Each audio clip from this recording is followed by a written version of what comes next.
Así inicia Es Noticia, noticia en profundidad. Qué placer estar de nuevo con ustedes. Soy Tatiana Pérez y les saludo desde nuestra sede central en Caracas, en Venezuela. A partir de este momento, en la próxima hora, 3 temas son noticia.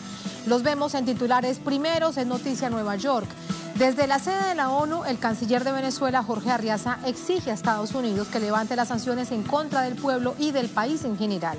Varios encuentros y una nueva sesión del Consejo de Seguridad de este organismo multilateral dan cuenta de cómo Venezuela es el centro de una disputa internacional. Profundizamos en ello. Segundo tema que es Noticia Colombia, les ofrecemos el desolador panorama del río Cauca, el segundo más importante del país.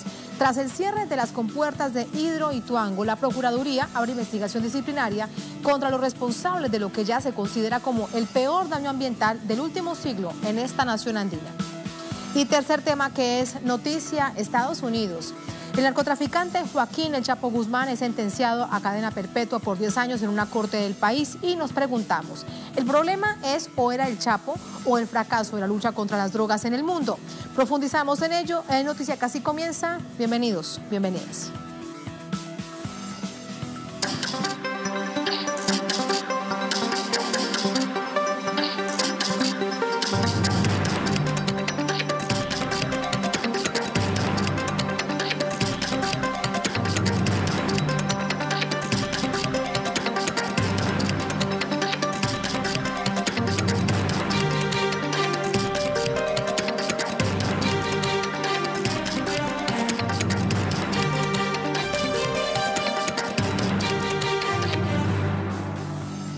En Noticia Nueva York, desde la sede de Naciones Unidas y ante los 120 miembros del movimiento de los no alineados, el canciller de Venezuela, Jorge Arriaza, denunció las agresiones que sufre a diario el pueblo por parte de los Estados Unidos. Jorge Arriaza, el canciller de esta nación, instó a los miembros del NOAL a alzar su voz para defender los principios de Bandung, así como el de la Carta de Naciones Unidas, es decir, sobre todo el respeto de la soberanía e integridad territorial de todas las naciones.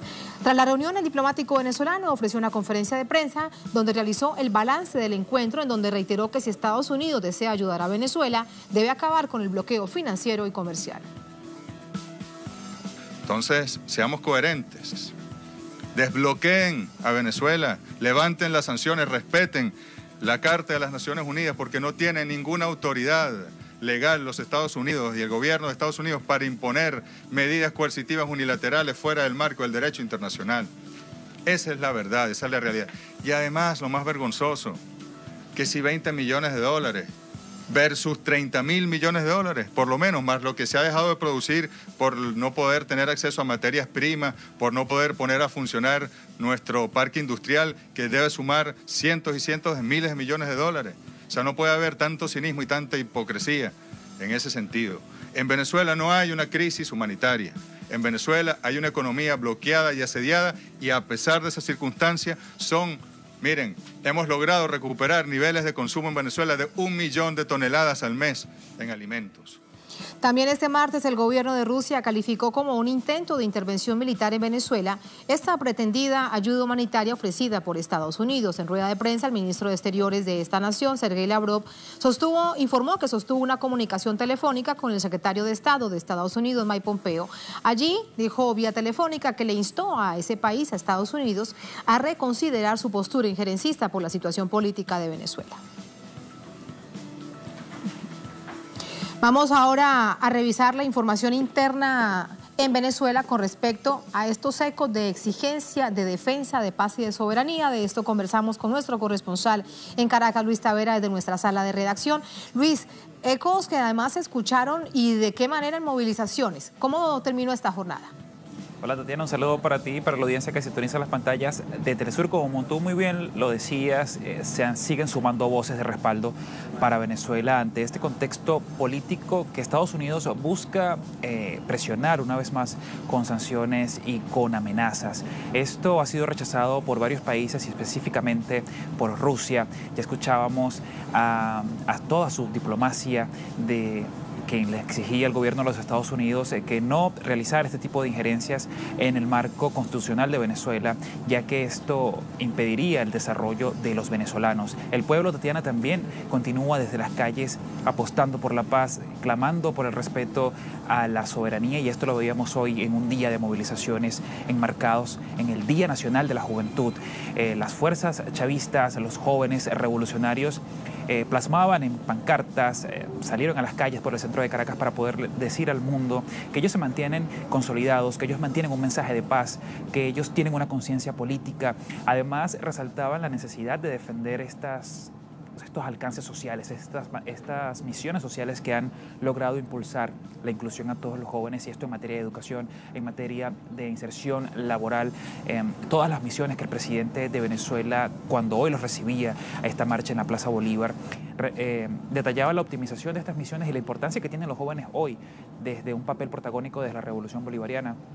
Eso también lo resaltaban los jóvenes. Decían que en otros gobiernos tienen la referencia de que los jóvenes eran como que excluidos, invisibilizados. Es por eso que ellos hoy se sienten que tienen un papel protagónico en esta nación que es asediada por los Estados Unidos. Por otra parte, también los seguidores de los seguidores de la oposición venezolana realizaban también una movilización que estuvo cargada también de un ambiente democrático y un ambiente de paz, que es justamente lo que el gobierno de Venezuela, y hoy lo escuchábamos de la voz del canciller venezolano Jorge Arreaza: la paz, respetar este escenario democrático que vive Venezuela, respetar este marco constitucional en que los venezolanos están acostumbrados a participar mediante el voto, a poder exigir el respeto a su autodeterminación. Es por eso que esta semana también se mantienen estos respaldos internacionales, y el gobierno de Venezuela continuará alzando su voz ante lo que califica como un golpe de Estado en desarrollo y estas ganas de los Estados Unidos en poder amedrentar, de poder amenazar con quebrantar todo lo que es el modelo socialista en Venezuela. Otro de los puntos que también sigue siendo noticia y también sigue siendo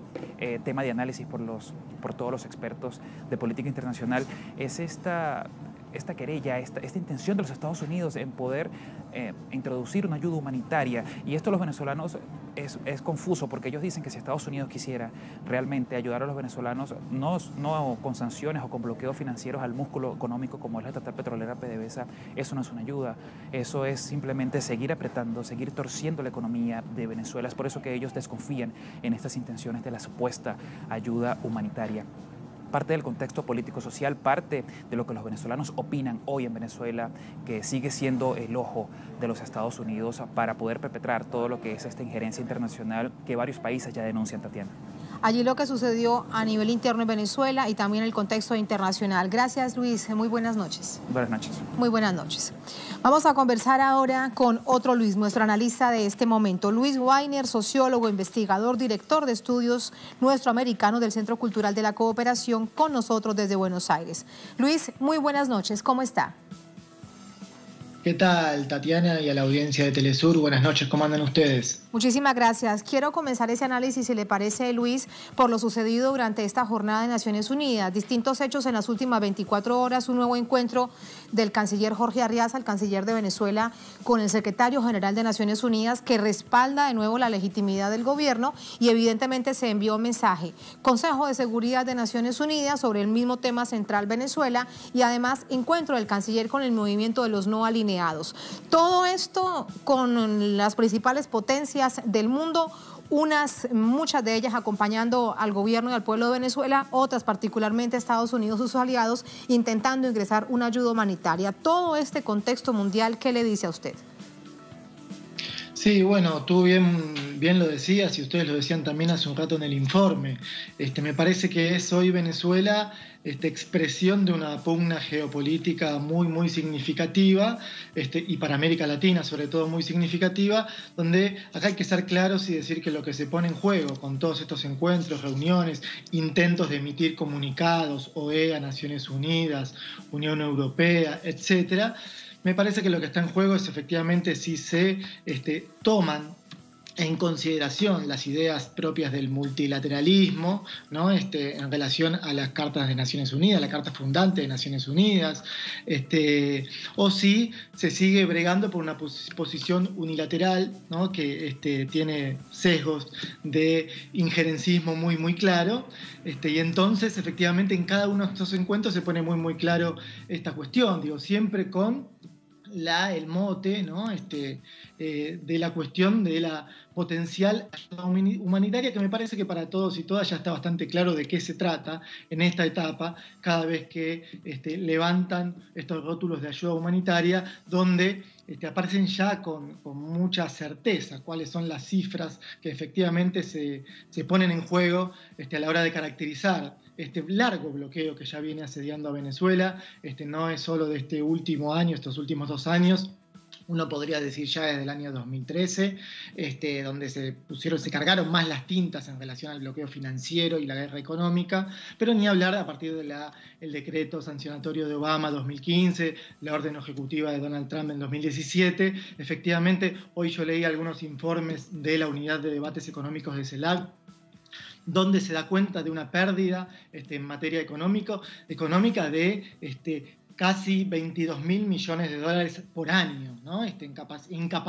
Dificultades que tiene Venezuela para poner en marcha su producción, amén de este tipo de sanciones que ponen en riesgo también cuentas en el exterior, congelan propias cuentas, imposibilidad de poder renegociar bonos de la deuda, etcétera, ¿no? Por lo cual parece bastante irrisorio cuando hablan de ayuda humanitaria con un bloqueo de semejante envergadura.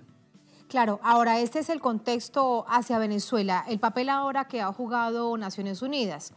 En los últimos años, a nivel de organismo, como sistema, digamos, general del planeta, muy criticado porque Estados Unidos le ha pasado por encima. En este momento pareciese que asume Naciones Unidas a través de su secretario general Antonio Guterres un papel mucho más protagónico, acompañando al gobierno de Venezuela. Hay distintas instancias que vienen, que firman convenios con el gobierno venezolano y se mantienen, digamos que en esa línea. ¿Cómo entenderlo? Sí, bueno, por eso yo decía que me parece que acá está en juego, más allá de las instituciones e inclusive de la acción de algunos dirigentes políticos importantes, regionales inclusive, como el caso, o mundiales, como el caso de Antonio Guterres, donde están en pugna estas expresiones geopolíticas. Digo, si se va a bregar sobre las ideas de multilateralismo o no, efectivamente, porque lo cierto es que no solo el secretario general de Naciones Unidas, de alguna forma, pone en tensión la posición de Estados Unidos en el Consejo de Seguridad, sino que además Rusia y China están con unas posiciones muy, muy claras. El canciller ruso Lavrov tuvo ahí una posición muy clara, denunciando, ¿no? De forma manifiesta planes agresivos e intervencionistas por parte de los Estados Unidos, como buscando camuflar justamente una intervención a partir de la figura de la ayuda humanitaria. Y me parece que ahí, con el veto propio que pueden plantear tanto Rusia como China, por dar 2 ejemplos, se desarman en algún punto ciertos juegos de fachadas que a veces presentan las instituciones. Y se desarma aún más, Luis, te pregunto, permíteme, te interrumpo para preguntarte claro. Esto, porque resulta muy interesante en términos del discurso y sobre todo de la diplomacia, en la que Rusia es experta, sobre todo su canciller Sergei Lavrov, cuando él informa a través de una rueda de prensa que vía telefónica le comunica a Mike Pompeo, al secretario de Estado, es decir, en otros términos, a su par estadounidense, que no interfiera en los asuntos internos de Venezuela. Bueno, ahí es el otro elemento, por eso insisto con la idea de multilateralismo, porque lo cierto es que el otro elemento es cuidar, ¿no? La autodeterminación. Y cuando hablamos de la Carta de Naciones Unidas estamos hablando desde ya que la integridad territorial, pero también la autodeterminación de los pueblos y los modos que estos pueblos componen sus propias democracias. Y en ese sentido, insisto que las posiciones de Rusia y de China son muy importantes, del canciller ruso también, porque va muy al punto de efectivamente lo que hoy está en juego, ¿no?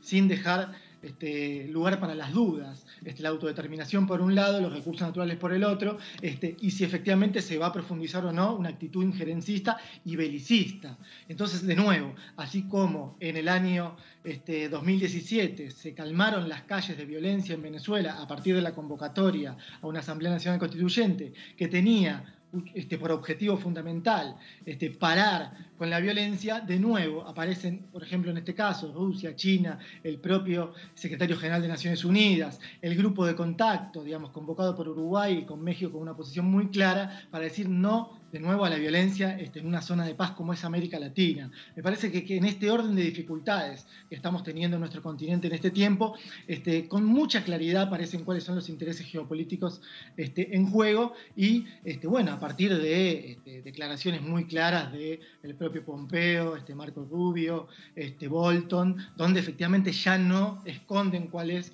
su objetivo para con Venezuela, ¿no? Ya no se esconden, ya no se camuflan, sino más bien pareciera que están decididos a avanzar en esta escalada de violencia que, por cierto, lo vienen ya anunciando hace unos cuantos años. Exactamente. Ahora hay algo bastante paradójico que también quiero pedirte que nos ayudes a revisar y entender en ese mismo contexto. Sí, a nivel continental, y digamos, hay una claridad meridiana de los países que se encuentran dentro de Naciones Unidas, y es que no debe haber una intervención militar de Estados Unidos ni de sus aliados en Venezuela. Sin embargo, al interior de los Estados Unidos es una amenaza de carácter permanente, particularmente por aquellos que usted ha nombrado. Si de algo positivo se debe sacar todo esto, que ya de hecho es bastante complicado, es que no está dispuesto el sistema de Naciones Unidas, digamos, el sistema global, la institucionalidad global, a una nueva intervención militar y sobre todo en América Latina.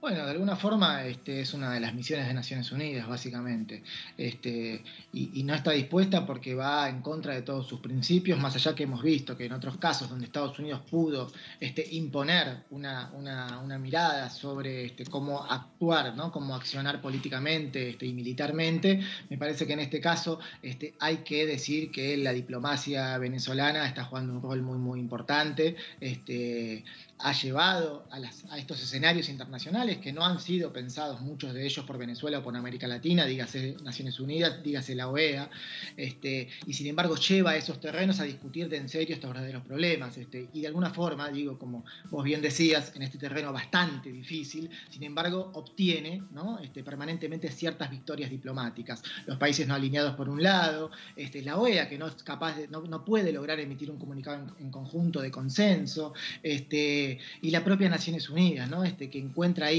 más allá que, y también es un debate que nos debemos, los propios, no hay una visión tampoco clara, ¿no? No solo en el sector político norteamericano, más allá de estas bravuconadas de estos dirigentes republicanos de los Estados Unidos, con Donald Trump a la cabeza, no hay un consenso claro, ¿no? del sector político norteamericano, pero tampoco del sector empresarial, amén de que parece que esta vez han decidido ir por Cítrico ya definitivamente, más allá de ciertas amenazas que hace muchos años vienen haciendo. Pero lo cierto es que me parece que la posición de Venezuela, su Cancillería, el canciller Arreaza está haciendo una gran labor en ese sentido. Y me parece que también eso es muy, muy importante para América Latina, porque si de algo estos sectores de estas derechas latinoamericanas han venido haciendo con mucha decisión en estos últimos 3 años por lo menos, es ser agentes decididos de la desintegración regional, ¿no? Y Venezuela, quizás con muchas dificultades y un poco más en soledad, ¿no? A partir del triunfo de Mauricio Macri y Jair Bolsonaro en Brasil, sin embargo sigue pugnando por esto que ha sido motor a lo largo de sus últimas 2 décadas de que América Latina tiene que darse sus propias instituciones de integración regional para discutir y para defender sus propias democracias. Mucho han hecho en otros momentos, UNASUR, CELAC, y hoy tienen grandes dificultades, pero así todo, la Cancillería venezolana logra ir a estos espacios que no son los que ha creado América Latina en los últimos años, y sin embargo poner una posición firme, trabajar muy bien diplomáticamente y mostrar al mundo, digámoslo así, cuáles son los verdaderos intereses a partir de la injerencia y de las bravuconadas en pos de la potencial intervención militar camuflada de la ayuda humanitaria. Y cuando se le quita, evidentemente, o se la quita porque así lo desea la careta al gobierno de los Estados Unidos, bueno, está ahí todo sobre el tablero. Muchas gracias, Luis, por ese análisis. Buenas noches. Buenas noches para todos ustedes. Buenas noches y muchas gracias. De regreso con ustedes a la mesa para revisar información interna, una de las actividades de esta jornada del presidente de Venezuela. El presidente Maduro reitera llamado a la paz y defensa de la soberanía de Venezuela. El presidente del país reiteró este martes el llamado a la paz, al diálogo, a la defensa de la soberanía de Venezuela. Esto fue en el marco de la marcha por la celebración del Día de la Juventud, de los 205 años de la Batalla de la Victoria y en defensa de la soberanía de Venezuela. El presidente instó a unir el espíritu nacional en un todo, unir la voluntad nacional en un todo, unir a Venezuela alrededor de una meta. Esa meta es la paz. Allí tenemos la información, ustedes la pueden encontrar de manera detallada en nuestra multiplataforma www.telesurtv.net. Así nos vamos a la primera pausa en esta emisión de Es Noticia. Al volver, Es Noticia Colombia. Les ofrecemos el desolador panorama del río Cauca tras el cierre de las compuertas de la represa de Hidroituango. La Procuraduría abre investigación disciplinaria contra los responsables de lo que ya se considera como el peor daño ambiental del último siglo en el país. Información y análisis al volver en Es Noticia.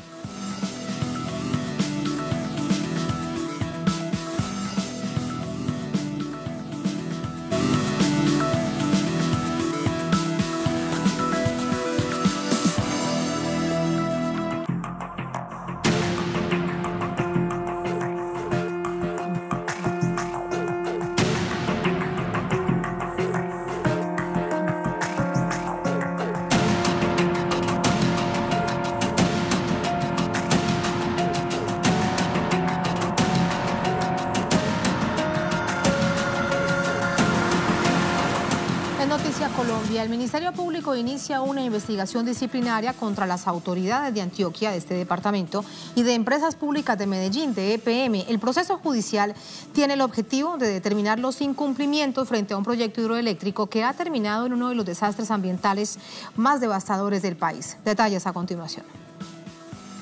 Un desastre en Ituango inició en el segundo trimestre del 2018 con el conteo regresivo que llevó a la desaparición temporal del río Cauca, situación que actualmente afecta a por menos 17 municipios de los departamentos de Antioquia, Sucre, Córdoba y Bolívar. En esta zona, unas 113.000 personas se abastecían del río para su alimento y el comercio pesquero. El proyecto de la hidroeléctrica, que pretende surtir de energía a un 20% de la población colombiana, ocasionó la pérdida de más de 57.000 peces, según informes de la propia empresa encargada EPM. La razón fue el cierre de 2 de las compuertas por una supuesta ruptura de los diques, lo que además obligó a más de 500 habitantes de la zona cercana a la represa a dejar sus hogares. Fallas en la gestión de vigilancia y control del proyecto y malas decisiones son los principales motivos para el proceso de investigación disciplinaria que inicia la Procuraduría General. Es por ello que funcionarios de la Junta Directiva de EPM y de la Agencia Nacional de Licencias Ambientales deberán comparecer en audiencia pública el próximo 26 de febrero. Esta catástrofe ambiental ocasionó la declaración de estado de emergencia en el territorio, que hasta el momento no se cristaliza en soluciones para una población afectada históricamente, primero por la violencia, ahora por Hidroituango. Vamos a seguir sumando información con nuestra corresponsal en Bogotá, Tatiana Portela. Hola Tatiana, buenas noches. ¿Qué reacciones hay después de que la Procuraduría General de Colombia, digamos Ministerio Público que atiende directamente los asuntos disciplinarios de esta nación, anuncia que se abren investigaciones en contra de los presuntos responsables, sobre todo reacciones de los afectados? ¿Creen que realmente esto servirá para algo? ¿Cómo estás?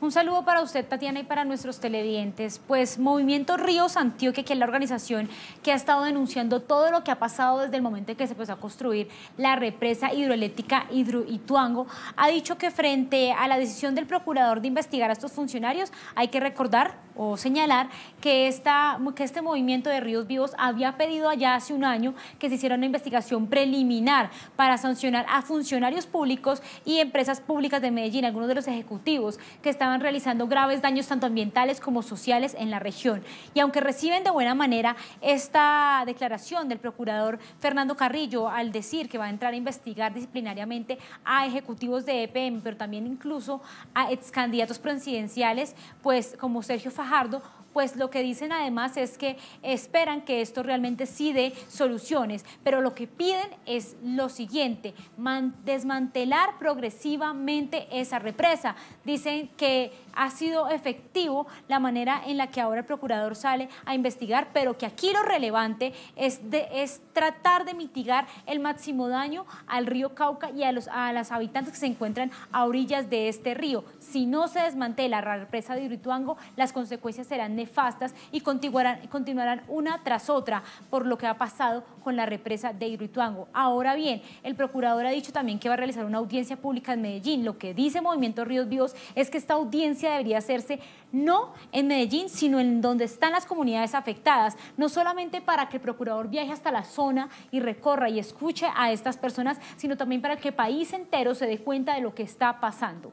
Pero también hay que decir que el presidente Iván Duque el día de ayer estuvo sobrevolando la zona, llegó hasta Tarazá y se unió con empresas públicas de Medellín. Hizo varias declaraciones, una de ellas que le pedía a EPM entregar un balance diario sobre la situación real de la represa al día de hoy, pero también decir cuál es la manera en la que se van a surtir las demás etapas de construcción para llegar a la estabilización de esta represa, y adicionalmente que se realizará un puesto de mando unificado en donde estarán EPM. Lo que han dicho organizaciones de derechos humanos, incluso el mismo Movimiento Ríos, es que allí se está desconociendo nuevamente a las comunidades. Lo que ellos han pedido desde hace más de un año es que en ese puesto de mando unificado estén líderes sociales que han denunciado lo que hoy pasó, no solamente la ruptura de varios de los túneles de captación, sino también el deslizamiento del macizo rocoso y una eventual tragedia ambiental que hoy se dio evidente o que se ha hecho evidente desde hace más de 15 días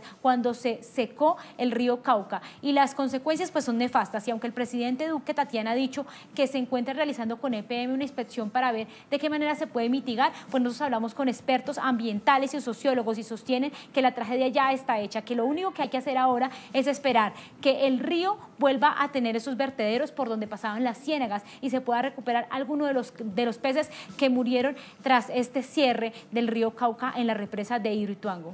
Pero si la muerte de casi 60.000 peces, ¿cómo se va a recuperar? Es una situación absolutamente lamentable. Ahora, Tatiana, sobre las comunidades afectadas, ¿hay algún plan de contingencia, algún subsidio, algún plan de ayuda? De hecho, de ayuda humanitaria realmente en este caso, ¿se quedan sin el sustento diario, se quedan sin sustento económico? ¿Qué opciones les da el gobierno nacional, particularmente el gobierno de Antioquia, que es el directo implicado en esta obra?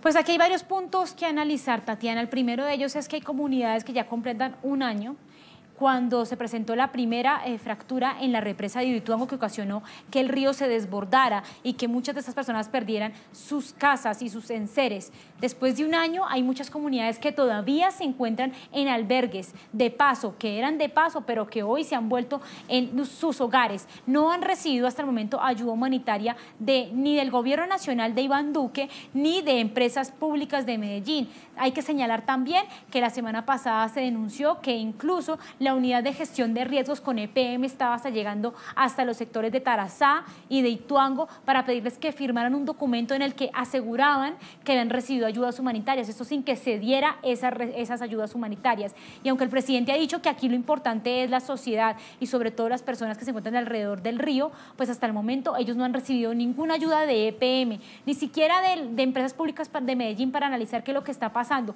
Muchos de ellos hoy todavía, después de que ya se abrieron las compuertas o el vertedero y ya se dio nuevamente el flujo del río Cauca, algunos pobladores todavía se encuentran rescatando esos peces que se quedaron en las ciénagas.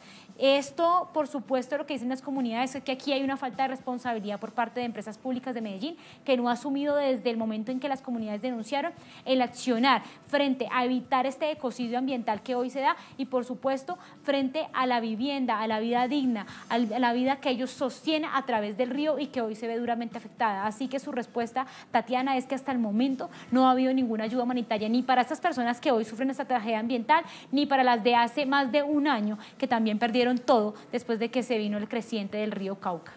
Y mientras nos dices todo esto, ahí tenemos las imágenes que evidentemente hablan de este ecocidio, como lo dices, ecocidio, de esta tragedia ambiental. Gracias, Tatiana. Buenas noches. Vamos con el análisis. Vía telefónica nos acompaña César Jerez. Él es líder social, defensor de las zonas de reserva campesina de Colombia. Con nosotros, reiteramos, vía telefónica desde Bogotá. César, buenas noches. Sí, muy buenas noches y un saludo cordial a toda la audiencia de Telesur. Muchas gracias. César, desde la misma perspectiva de los movimientos sociales, ¿qué hacer para apoyar en este momento a una cantidad de comunidades que lo necesitan y de qué manera cuando hay un gobierno indolente que les da la espalda? Bueno, lo primero que hay que hacer es ampliar la denuncia del ecocidio, que está, digámoslo así, vinculado a un caso no solamente de negligencia administrativa y técnica, sino también de corrupción. Hay varios mandatarios de la casta, de la élite política colombiana vinculados a este caso de una construcción que ha causado un profundo impacto ambiental y social en la cuenca del río Cauca, cauce abajo del megaproyecto. Y ampliar la denuncia, el rechazo, exigir responsabilidades y llamar a la solidaridad de la sociedad colombiana y del mundo frente a un hecho gravísimo, yo diría sin precedentes en la historia del país, y que quieren hacerlo pasar de agache. Es decir, se están creando una serie de cortinas de humo en el país, frente al mismo caso, por ejemplo, venezolano, para no dar a conocer las profundas implicaciones y el drama que implica los impactos del Lituano. De hecho, pareciese desde fuera, se lo pregunto, y no solamente por la revisión de los medios de comunicación locales en Colombia, sino por la misma percepción que se tiene desde la sociedad colombiana, que no se ha dicho la verdad, que no se ha hablado de la magnitud de la tragedia, que ahora se ven estas consecuencias, pero en sí mismo de una obra de infraestructura que no funciona. Sí, no se está diciendo toda la verdad. Yo creo que en ese sentido la actuación de la Procuraduría es muy oportuna. Se necesita identificar a los responsables de los impactos de este proyecto y que obviamente esos responsables tengan una responsabilidad penal. Yo creo que es lo que toca y es el camino de actuación y ahí juega mucho la presión y la movilización que se logre en la sociedad colombiana frente a este caso dramático. Hay que decir que EPM argumenta generación de energía para Colombia, es decir, que en Colombia no hay soberanía eléctrica, más de la mitad del país no tiene electricidad.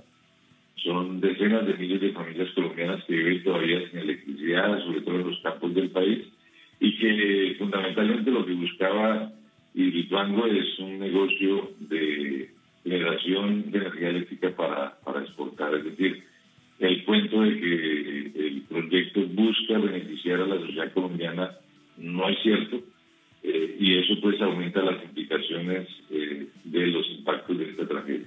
Y a esto te preguntaría otro hecho que bien recuerdo, y es la inmensísima suma que ya se tiene por concepto de créditos del Estado colombiano, del Departamento de Antioquia, con entidades a nivel internacional, como por ejemplo el Banco Interamericano de Desarrollo. ¿Eso quién lo pagará?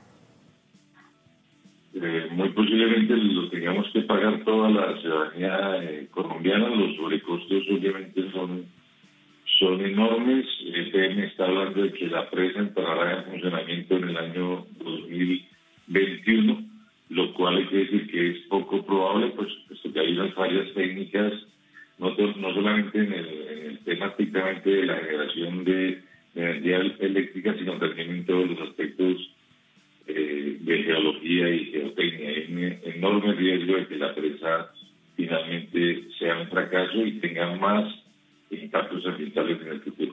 César, me queda algo por preguntarle. Esta población afectada en este momento parece ser una población revictimizada. Y lo digo yéndonos un poco a la historia, una zona muy marcada por el conflicto armado colombiano. Te pido brevemente que finalicemos con una reflexión tuya acerca de lo que ha significado para esas comunidades el conflicto armado colombiano.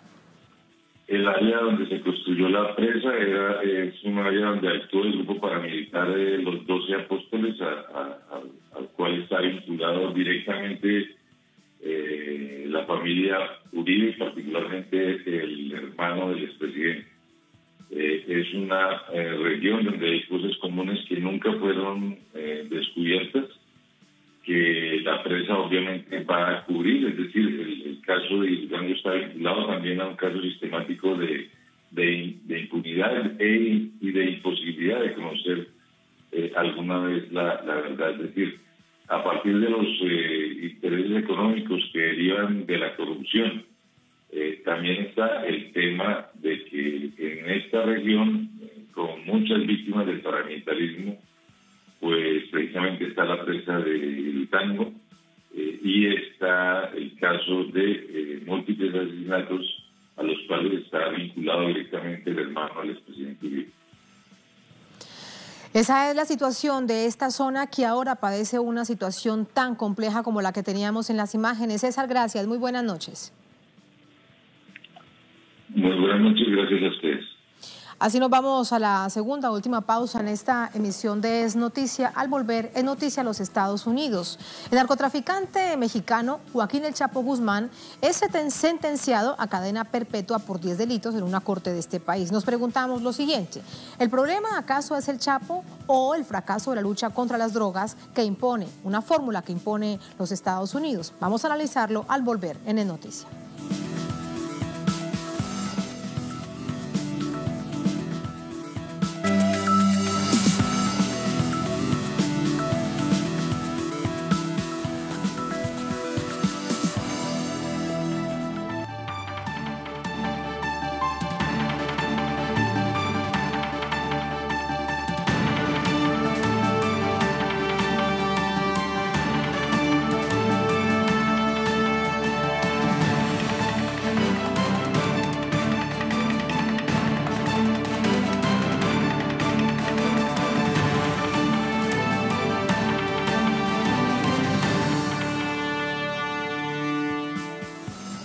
En noticia Estados Unidos, uno de los capos del narcotráfico más famosos del mundo, Joaquín El Chapo Guzmán, tendrá que enfrentar cadena perpetua en una prisión de este país, Estados Unidos, a ser declarado culpable de 10 delitos que se le adjudicaban por liderar un imperio criminal.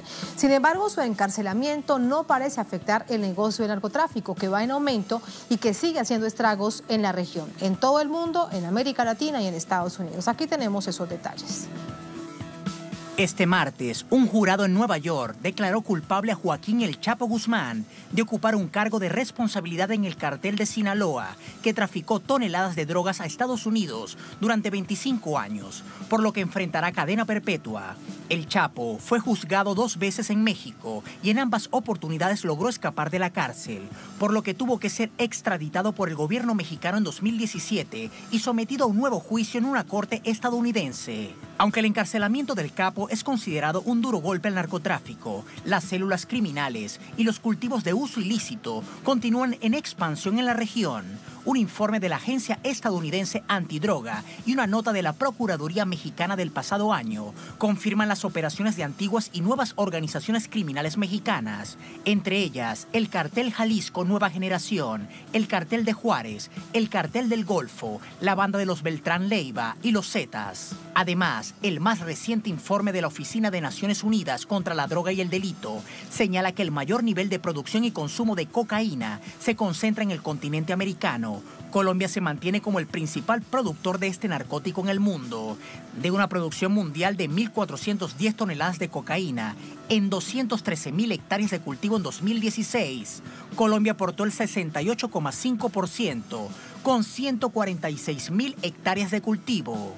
La cifra supera los altos niveles de producción registrados en 1999, año en que comenzó el Plan Colombia. Según la Dirección de Planeación Nacional, a través de este programa de supuesto apoyo a la lucha contra las drogas, Estados Unidos ha aportado más de 9.600 millones de dólares desde su creación en 1999 hasta 2018.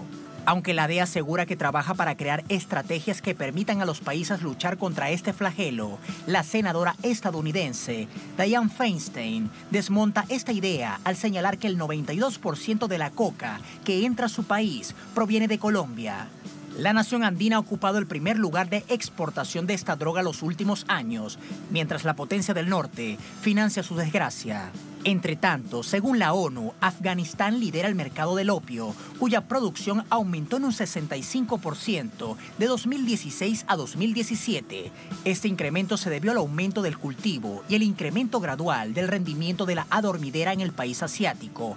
El opio es una de las excusas del gobierno estadounidense para mantener sus tropas en Afganistán. Las alarmantes cifras mundiales son el resultado del predecible fracaso de una política antidrogas impuesta por el país que más se beneficia. Ahí están los hechos y sin duda un contexto necesario. Vamos ahora hasta México con nuestro corresponsal Pablo Pérez García, porque hasta México, bueno, es el país de origen de Joaquín El Chapo Guzmán, donde hay repercusiones por este hecho. Pablo, muy buenas noches. Déjame preguntarte que hay molestia, quiero preguntarte de qué sectores, porque en este proceso de juicio que duró 3 meses no se habló acerca de la vinculación o de la responsabilidad de autoridades gubernamentales de Estados Unidos sobre los casos de la delincuencia y los crímenes cometidos por el Chapo Guzmán. Muy buenas tardes, Tatiana. Pues efectivamente ha sido señalado por varios analistas justamente como en este juicio, el llamado juicio del siglo, que duró más de 3 meses, se dieron testimonios con lujo de detalles, aunque contradictorios en varias ocasiones, sobre el involucramiento en redes de corrupción asociados al cártel de Sinaloa manejado por Joaquín Guzmán Loera, el Chapo Guzmán, de pues altos mandos de la policía del estado de Sinaloa, de la policía federal incluso, y del Ejército Nacional y de, pues en este caso hasta de 2 expresidentes. Sin embargo, no hay ese mismo detalle en cuanto a las redes de corrupción necesarias en territorio norteamericano. No hay ese tipo de señalamientos hacia autoridades, hacia organizaciones de la ley o hacia individuos como se hizo en México. Tal pareciera que pues la vida ilegal de Joaquín Guzmán Loera se limitaba a el sur de la frontera México-Estados Unidos y que del otro lado pues no había las redes de distribución necesarias, no había pues los bancos relacionados con el lavado de dinero, aunque se mencionó el Banco Wachovia, no había pues los altos funcionarios dejando pasar estos cargamentos que en algunos casos eran pues de toneladas y que ingresaban al territorio norteamericano por tierra, por aire y por mar, por todas las vías posibles, en la mayoría de los casos pues vías que no se detienen por la construcción de ningún muro. Entonces pues ahí hay una cierta sospecha en cuanto pues a la parcialidad de este juicio. También, como señala José Reveles, el autor de El Chapo, Entrega y Traición, uno de los libros más completos analizando la historia de este narcotraficante mexicano, hay desde el principio una sospecha en cuanto a que el Chapo fue trasladado a una corte de Nueva York, no a la corte original que lo estaba requiriendo, que eran las cortes de Texas y California, en donde, bueno, pues tuvo su mayor actividad criminal a lo largo de los últimos años, siendo pues los 2 estados fronterizos con México, los 2 estados en donde se introducía la droga desde el territorio mexicano. Y también, bueno, pues claro, por parte de aquellos que están tomando en cuenta las acciones necesarias para acabar con el tráfico de drogas, dice, no hay del lado de Estados Unidos una acción real para acabar con el consumo y la demanda, que son la razón por la cual pues se puede arriesgar este tipo de organizaciones a pues conductas delictivas que pues les son altamente redituables por el gran número de consumidores que hay en territorio norteamericano, algo que pues no se ha atacado con la efectividad con la que dicen pues estar observando a los capos de la droga. Como bien dices, los cárteles de la droga, tanto los otros que ya mencionaste como el cártel de Sinaloa, siguen operando prácticamente de la misma manera que cuando el Chapo Guzmán se encontraba libre, siendo dirigido por otros personajes, otros capos e incluso por la misma familia de Guzmán Loera. Por lo tanto, bueno, pues es una condena de gran relevancia por lo colorido del personaje, por lo relevante del personaje, pero los cárteles y el tráfico de droga no han sido realmente atacados como señalan varios críticos de este tipo de acciones. Muchos cabos sueltos, entre otras cosas, tantas preguntas que resultan. Una de ellas es ¿cuántos capos, además del Chapo Guzmán, andarán por allí en México y en tantas partes del continente? Gracias, Pablo, por entregarnos esos detalles. Muy buenas noches. Gracias. Vamos con el análisis. Para ello nos acompaña la doctora Victoria Unzueta. Ella es politóloga, especialista en materia de seguridad, también con nosotros desde Ciudad de México. Doctora Unzueta, ¿cómo está? Muy buenas noches. Buenas noches, Tatiana, a tus órdenes. Muchas gracias. Primero déjeme preguntarle algo desde la misma visión jurídica o judicial o en términos de seguridad. ¿Qué queda en deuda desde este mismo juicio para Joaquín El Chapo Guzmán desde México? Bueno, yo creo que el problema es efectivamente, como lo señalaba Pablo, que se está atacando específicamente al personaje y no se están atacando todas las redes de cobertura política y de cobertura financiera que están alrededor de toda la operación de los cárteles de la droga. Y este es justamente el problema, la gran deuda de la justicia norteamericana y mexicana que extraditó al Chapo Guzmán con ambas sociedades es justamente los responsables de la cobertura política y financiera que tuvo y que tiene en la actualidad los cárteles de la droga. Y de allí a un asunto mucho más profundo. Estados Unidos ve exactamente con toda claridad, porque certifica o desertifica cada fin de año a las naciones que así le parece, por el aumento o la disminución de los cultivos de uso ilícito. Así que tiene bien claro la situación. La pregunta es, ¿por qué se mantiene una política fracasada?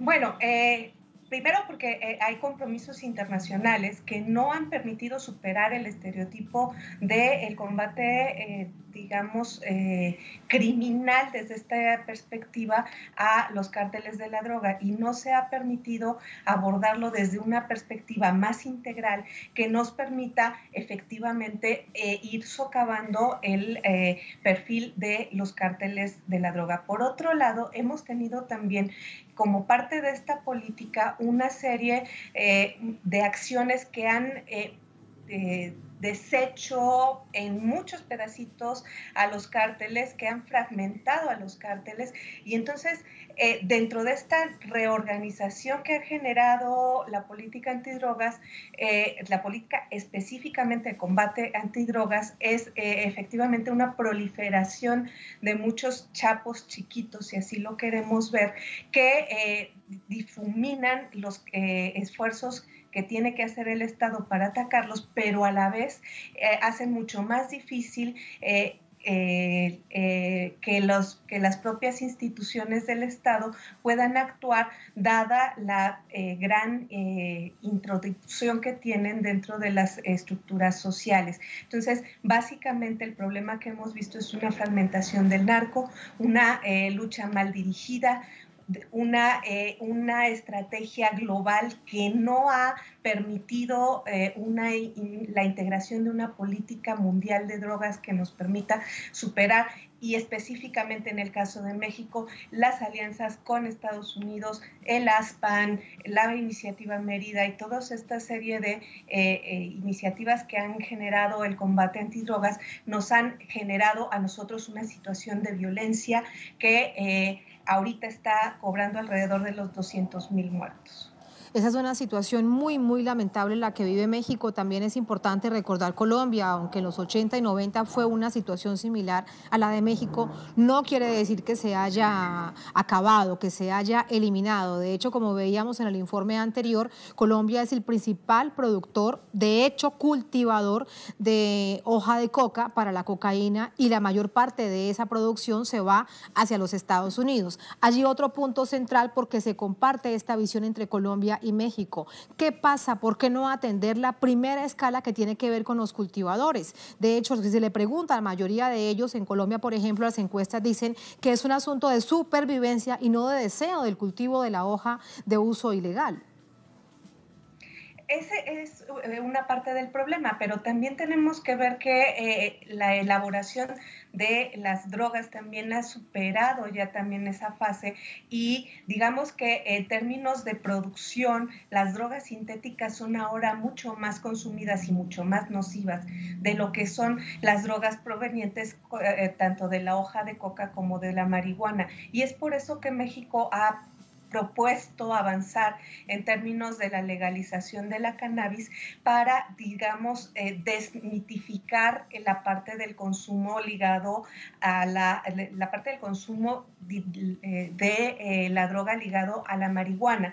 Sin embargo, también tenemos que ver que hay países como Bolivia, como en la propia Colombia, en los que la hoja de coca tienen otros usos que no son específicamente la producción de cocaína, de drogas, y esta parte también tiene que ser atendida y es lo que no se ha hecho. Y la diversificación, tanto en términos sintéticos de la elaboración de droga, como también la parte de la diversificación delictiva de los propios cárteles, que ya no son solo narcotráfico, sino que son extorsión, son secuestros, son otra serie de actividades delictivas que lastiman mucho más a las sociedades, el derecho de piso.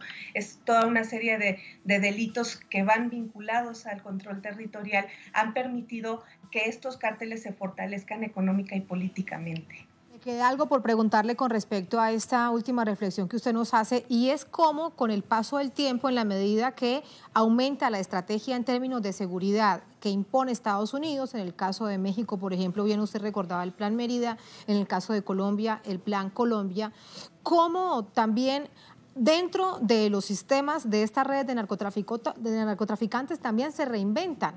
Y eso resulta bastante complejo para las propias autoridades internas de resolver. Y eso le pregunto si es parte sustancial del problema. Efectivamente, si tú tienes una diversificación de las actividades delictivas, el problema es que tú no puedes focalizarte específicamente en algo. Si tú, como se hizo durante los años 80 y 90, te dedicas específicamente a erradicar cultivos de marihuana, en la actualidad eso ya no te resulta, porque ya no solo tienes el asunto del cultivo de la marihuana, sino que tienes también el asunto del derecho de piso, de la extorsión, de la trata de personas, de toda una serie de delitos que van vinculados al control territorial de la delincuencia organizada, que al Estado no le permiten específicamente centrar sus esfuerzos en una sola acción. Esto deriva también en una estrategia incompleta, porque si se focalizan los esfuerzos en la erradicación de los cultivos, entonces no tienes la posibilidad o no puedes implementar las acciones necesarias tanto para desvincular, articular las redes de protección política, ni tampoco las redes de financiamiento ilegal, que tiene que ver también con no solo con el lavado de dinero, sino con la introducción y blanqueo de recursos financieros en el sistema financiero mexicano. Y esto es una cuestión que es muy importante, porque estamos hablando de miles de millones de dólares y no es una cosa que se esté atacando desde el punto de vista del gobierno federal. Esta parte es muy importante que sea abordada desde la estrategia que se va a implementar, aunque no vemos con un viso claro que tengamos la posibilidad, cuando menos en el mediano plazo, de cambiar la estrategia que ha venido siendo impuesta desde el gobierno de los Estados Unidos. Eso, para despedirla, doctora Unzueta, recuerda de hecho esa burbuja financiera sobre la que estuvo viviendo varios años Colombia. Cuando caen los principales capos de narcotráfico, se derrumba, porque evidentemente era una economía superficial producto de la legalización de los lavados de activos. Son ejemplos para no olvidar, aunque a veces la memoria nos pasa factura. Muchas gracias, doctora Unzueta, por ese análisis. Muy buenas noches. Muy buenas noches, a sus órdenes. Muchísimas gracias. Gracias también a todos ustedes por habernos acompañado. Ponemos punto final a esta emisión de noticias. Cerramos nuestra pantalla tradicional. Nos quedamos en redes sociales. @NoticiaTeleSur, @TatianaTelesur. Durante esta jornada han pasado muchos otros hechos. Los han visto ustedes en el servicio informativo de Telesur. Con eso no vamos a despedirlos. Vamos a despedirlos con música, con Tambores por la Paz, iniciativa de Telesur, porque la paz debe prevalecer sobre la guerra. Con eso los dejamos. Hasta mañana. Suenen los ángeles de la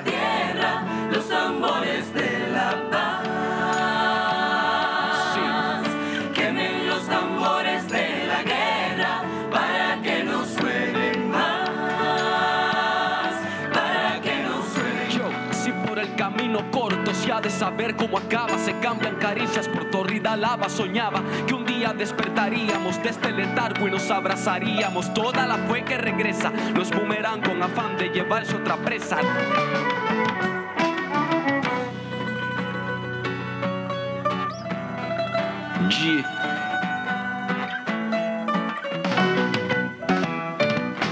El viento del norte no está escogiendo quién menos, quién más. Lo mismo dispara la luz, lo mismo a la oscuridad. Para eso, mi hermano, estás tú. Por eso tu hermano.